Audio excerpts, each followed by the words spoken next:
Oh, folks, we're back. We're back, and we're better than ever. Okay, I fixed half the problem, and by fixing half the problem, I wound up breaking the other half. So now we have good mic and no music, which, you know what, let's just roll. Let's just roll. And chat room is still fucked for me, but we're just going to go. So I'm going to talk about yesterday. Yesterday, for those of you who aren't paying attention to the news, there was a very big Supreme Court decision. Supreme Court ruled on President Obama's health care legislation. Some people call it Obamacare. Some people call it universal health care. You want to know how you can know who likes the law? Whether or not they call it Obamacare or universal health care. Because Obamacare is like, oh, fucking, you did it. You whatever it is that I don't like, it's that guy's fault. That's why I'm going to call it Obamacare. Universal health care is just, that's fantastic too. That's like universal gummy bears. We all like that. It's hard to listen to that name and not be like, well, yeah, that's pretty cool. Like, you have to be really against it to be like, well, I'm against it, and here's why. It's a good name. So leading up to it, for those of you who aren't, politically, inclined, what happened is leading up to this, there was a big question on whether or not this thing was going to be found, legal. Like that the Supreme Court would be like, no, this is not legal. You can't do this. And basically it all boiled down to whether or not you could have people be forced to buy healthcare, compulsory healthcare in the same way, or health insurance rather, in the same way that we do compulsory auto insurance. But it's a different thing. And it was expected that it would be shot down. At the very least, there would be some part of it that was shot down. Now, I want to rewind. I want to go back in time for a little bit. I just want to show you the ephemeral, ridiculous nature of politics. And I tweeted this out yesterday, and I don't think, it was probably Twitter was not the right place to do it. Just because I don't know if people got my meaning, but let me explain it. There is such a short memory in politics, and especially when we're rooting for things that we want to happen. There is not, in fact, I remember viscerally in the 2000 election and the 2004 election, a lot of people I knew, a lot of people who voted for Al Gore in 2000 and John Kerry in 2004 did so in part because they wanted George W. Bush to not put any Supreme Court justices on the bench. Now, ultimately, he wound up putting two on, Samuel Alito and John Roberts. Now, when William Rehnquist, the former Chief Justice of the Supreme Court, retired, John Roberts took the job. And the reason why is because you want to put somebody on there that doesn't have as much baggage, because then your confirmation goes easier. So he becomes Chief Justice, John Roberts. It is now the Roberts Court. But the reason why people didn't want him on there was because, well, they didn't want George W. Bush to put anybody on there, and they assumed that he would only put people on there that were the most conservative of all conservatives. They were so conservative, they had conservative pouring out of their face. And they would just ooze conservatism through the halls of the Supreme Court, and people would be slipping on conservatism. And they would just be like, what? These are new penny loafers, and here I got conservatism all over them. I don't know why he would have that voice. Well, geez, the guy who's upset about his shoes voice. Well, oh man, these are just brand new Doc Martens, and here they all conservative slimed. So, they didn't want him. They didn't want him at all. They said horrifying things, horrible things about how conservative Justice John Roberts would be, how it would set civil rights back, how it would be rolling back women's reproductive rights, and a lot of that is hyperbole. And that's what politics is. Politics is hyperbole. And meanwhile, conservatives were saying, oh, he's the best. He's the best around. No one's going to ever keep him down. He's a strict constitutionalist, which is theoretically what you want a Supreme Court justice to be. They're not just making up their minds out of nowhere. They're trying to interpret the Constitution because it's an old document. And it's not like, you know, they wrote in there like, oh, yeah, by the way, follow the Constitution on Twitter, @Constitution. Like, they thought they did a lot of really good stuff and thinking far ahead, but they didn't think that far ahead. You need people to interpret it. The conservatives were very happy when he got on the bench. So let's bring it back to yesterday. The reason why universal health care / Obamacare got through was because John Roberts sided with the more liberal justices on the court. This is hilarious to me for two reasons. Number one, because I had to listen to a solid 3 months through the confirmation hearing from all of my liberal friends on how this guy getting on the court was the worst possible thing. We were overturning Roe versus Wade tomorrow. You know, retroactively, abortions that you had would be returned to you in the mail. Like, it was the worst possible outcome that he was going to be on the court. And yesterday, on fucking Twitter, after Obamacare was upheld, it was a naked party. It was a freak nasty, buck wild, naked party of all of my liberal friends just going insane. I haven't seen a party like that since the fucking Alliance blew up the Death Star and the Ewoks were fucking singing Yub Nub. That was basically what was happening. It was just all of my liberal friends going, Yub Nub, Yub Nub. That's what it was insane. It was just the craziest thing ever. Everybody was so excited.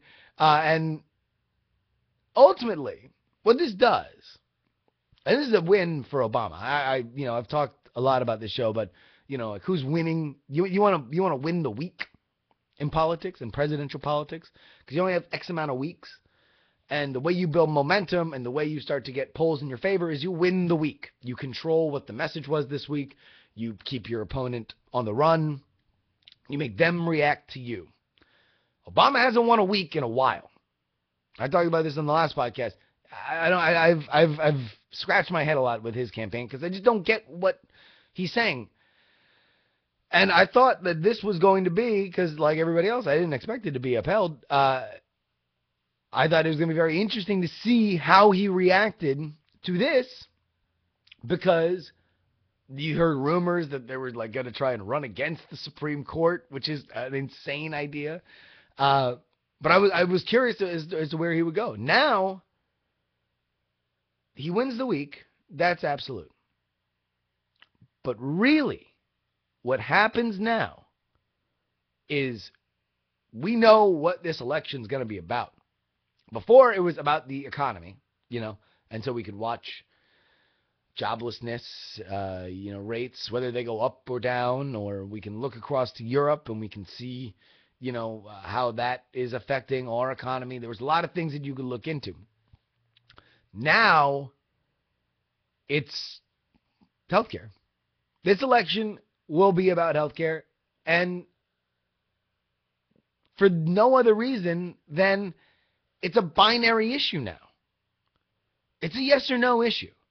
It's if you are for healthcare, then you have another side that's saying, like, we will go through and give waivers to everybody the first day in office, and we are going to do everything we can to defund, dismantle, and dissolve these programs, this program. That's what they want to do. That's what Romney will say, and has been saying, and will say 1 billion times between now and the election. So if you like healthcare, if you like what this law is, you will vote for Obama. If you do not like what this law is, you will vote for Romney. It's just that simple. And whenever you have, I don't think that there's ever been an election with an issue this clear. Because, you could say, in recent years, I can't remember, or nothing comes to mind that there was ever going to be an election with such a binary issue with people who are on solidly other sides of the fence. Because you could say in 2004 there was the Iraq War, but Kerry was kind of a anti-war candidate. Like he wasn't saying we should pull out. He was saying we should do it better. And I have a plan, I think. It's my John Kerry impression. I have a plan. It's... And, also, he was a goon, and he got put into a box because they got him to say, like, knowing what you know now, would you still have authorized the Iraq War? And they painted him in a box, and he fell for it, So he couldn't credibly be like the anti-war candidate. He could be the we shouldn't have gotten into this war candidate, and that's fine, but that's sour grapes. That's stuff that happened in the past. When you're running for president, you better be talking about what you're going to do when you're president, not shit that had happened in the past before. So this is it. This is the election. We know what we're going to be talking about all summer. And if you guys remember 3 summers ago, when this healthcare thing was first being trotted out, it's going to get ugly. It's going to get visceral. It's going to get ugly. Somebody might die. Like, it's going to be the most ridiculous presidential election we've ever had in history. It's just, that's what's going to happen. It's just, there's no ifs, ands, or buts about it. The money's too high.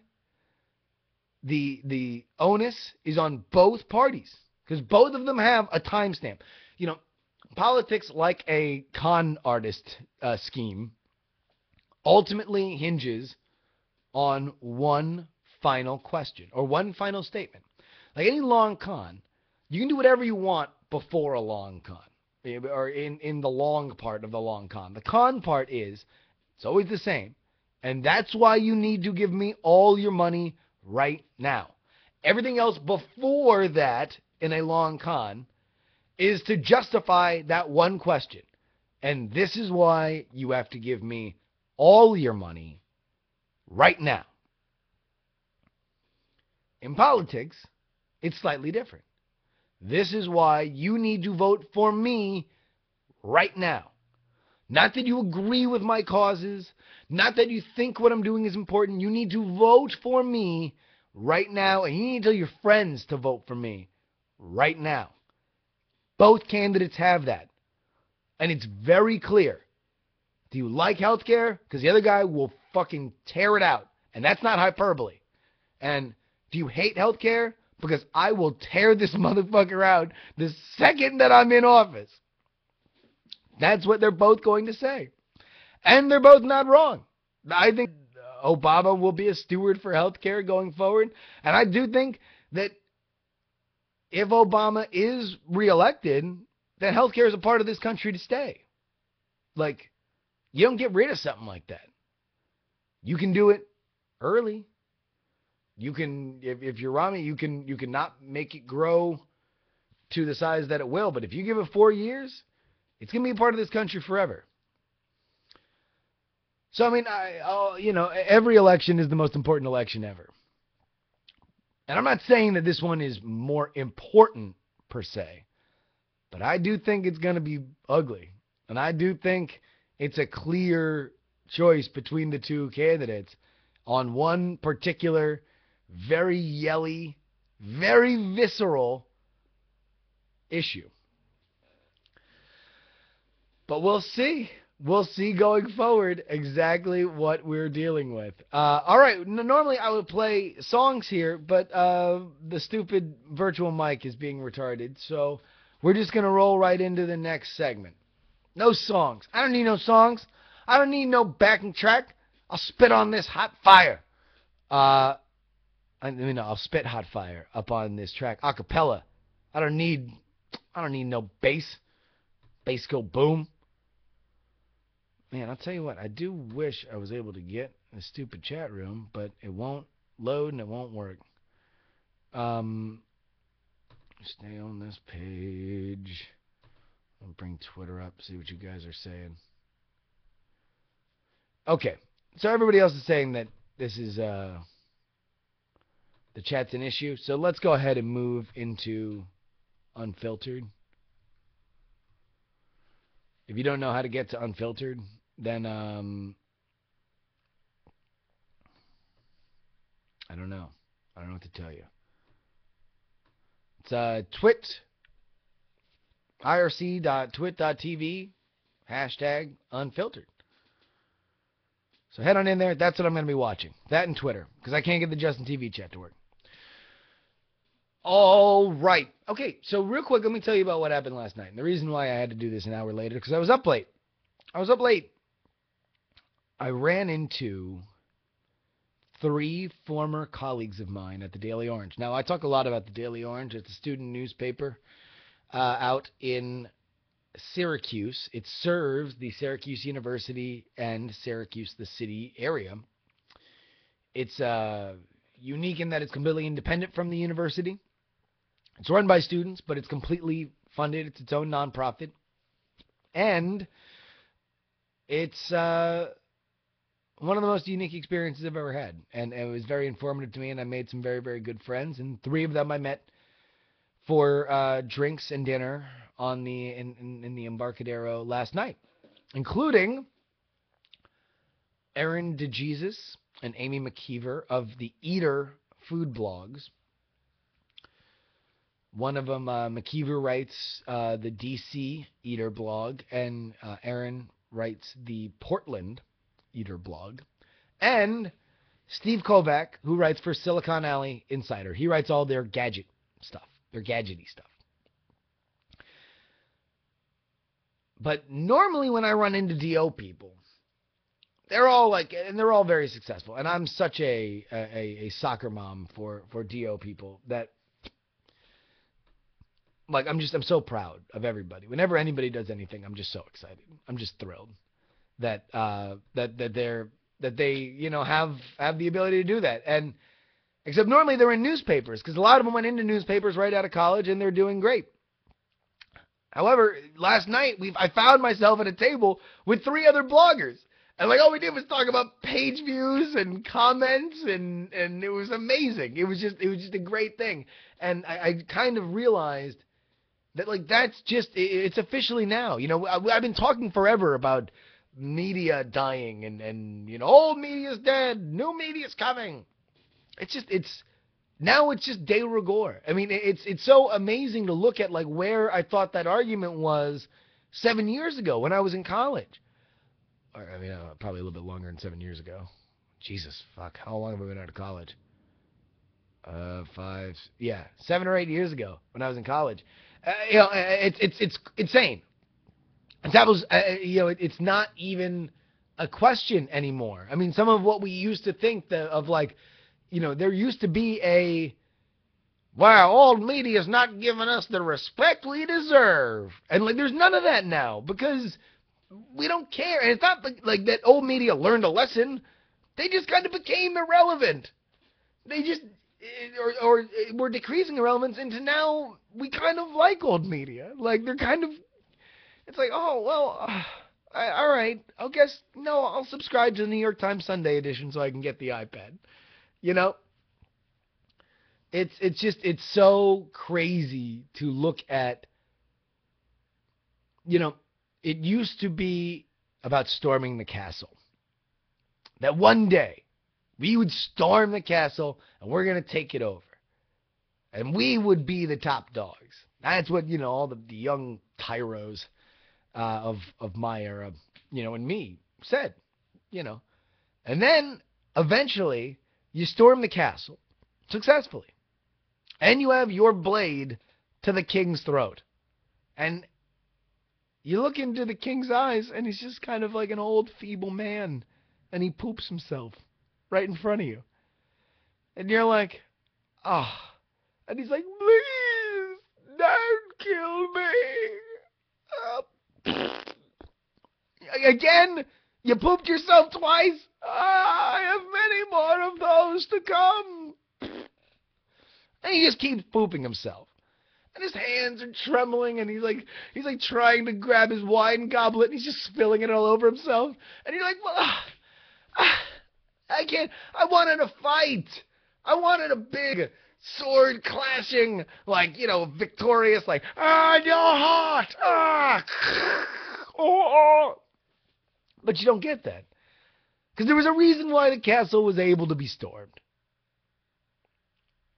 And there's a reason why it was time for a changing of the guard, and it's because it just wasn't going to work. It had its time, and there's no pleasure in beating them up anymore. Now it's just what it is. It just is what it is. Okay, folks, we are going to do a real quick draft talk. Draft.nsfwshow.com. I owe Brian a steak.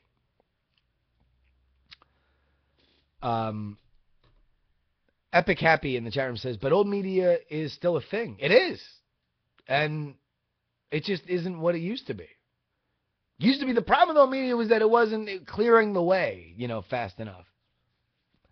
And now it's like we just have our own thing. We just built our own, we built our own ship. We just kind of don't need their ship anymore. And they're over there like stomping their feet. Okay, you want to know what? Rabbi Badger said something. I'm gonna go on a rant at the end of the show, and I'm gonna talk about television news because I made this point, and I feel like I can go for another 10 minutes. But first, let's talk about the NSFW Summer Movie Draft. All right, here we go. We have one movie that is opening today, and basically this is all of my, if I have any hope of doing anything, then I need the following 3 movies to just go bananas. Starts this weekend with Ted. Ted opens up. It is the Mark Wahlberg, Seth MacFarlane comedy with the foul-mouthed teddy bear. The weekend after that is The Amazing Spider-Man, and the weekend after that is Ice Age Continental Drift. I had a good draw last week with Brave. I need Brave to continue to make retarded money. That's up to $91 million. And I need that. I need it to do $200 million at the very least to really have any kind of shot at this. But let's take a look at what Ted is doing in Rotten Tomatoes. Now, you guys remember that in the jury sliding scale for critical reviews, comedy gets a 10% bump and horror gets a 15% bump. And right now, I'll tell you what, look at this. Ted, barely fresh at 65%. It looks like this might not be a horrifyingly shitty movie. Audiences liked it 89%. And then we have from NPR, Bob Modello, I tried to resist, but couldn't. So we'll see. We will see. Maybe this is not, maybe this isn't going to be a total shit show for me. You want to know what? I think it might work, folks. I need a miracle. I need a hero. I need Spider-Man. I need Spider-Man to do fucking Avengers money. And then I might be able to win this contest. But otherwise, I'll be lucky if I can outpace Brian. Actually, Brian's done. Brian doesn't have any more movies. It looks like he's going to top out around 575, maybe 600 million. And I still have 3 movies to go, and I'm at 200 million. We will see. And that's the reason why. I think I would have a chance to win if G.I. Joe was actually coming out, which is what was supposed to come out this weekend. Because G.I. Joe is going to make a lot of money. People like seeing those kind of movies in the summer. Because it's hot. And they like seeing hot gentlemen and ladies saving the world. Hey there, bulging biceps and taut backside. Why don't you go save the world? Don't mind if I do. Click, click, G.I. Joe 2. That's how I'm doing my trailer impression. Actually, there was a really funny line last night over dinner. Amy McKeever, who again writes the DC Eater blog, we were talking about how much girls, rather than guys, and I'm curious to see your guys' opinion about this, because I know that we have girls and guys that are watching the show, but tweet me at Justin R. Young whether or not you think the following statement is true. Girls overrate the personality of guys. And I'll just say that let's get this out of this heteronormative experience and say that girls, even if would overrate the personality of other girls, and guys by proxy do not rate the personality as highly. So guys looking for girls or guys looking for other guys do not rate personality as highly. I think this is a gender difference. And everybody at that table agreed with me, but I'm curious to see your opinion. So tweet me at Justin R. Young. Is it true that girls overrate the personality of prospective partners? And by that, I just mean they think it's more important than guys do. And guys think personality is important. It's not like, they're devoid of that idea. It's just not as important as it is for girls. And Amy said, well, yes, that's true, but I've learned my lesson, and now I only rate arms, which I found very funny. That it's just like, okay, whatever with your talky talk. Can you roll up, sleeve it? Can you sleeve it a little bit? Yeah, okay. No, that's fine. I'll talk to you. I won't talk to you at all. Just keep moving. How about you, huh? Biceps? You want to roll it up? Let's talk. Let's talk a little later. I only rate arms. I don't know. Here's something about that just delighted me. So tweet me at Justin R. Young. Do you think that girls overrate personality in prospective mates? And maybe we'll talk about this in the next week's episode. All right. Well, I know this has been, we've done very ragged episodes lately, and hopefully I can kind of settle into stuff, and we are going to move forward with the Teal Deer project coming up. But let me just do one last rant. Rabbit Badger in the chat room while we were talking about old media said, we ain't got no Cronkite. Which brings me to that show, the Newsroom, that came out on HBO last Sunday. And there was a lot of discussion because that show, the point of that show, or the message that Aaron Sorkin, who's brilliant, Syracuse graduate, Aaron Sorkin, wanted to get across was that there is a decline in the quality of television news, and that audiences are in at least some part to blame. And what they need is a very forceful personality, who is the main character of this show, who is going to tell them the news in a authoritative Cronkite, Edward R. Murrow kind of way. Now, I'll tell you what. I'll get my bias out front.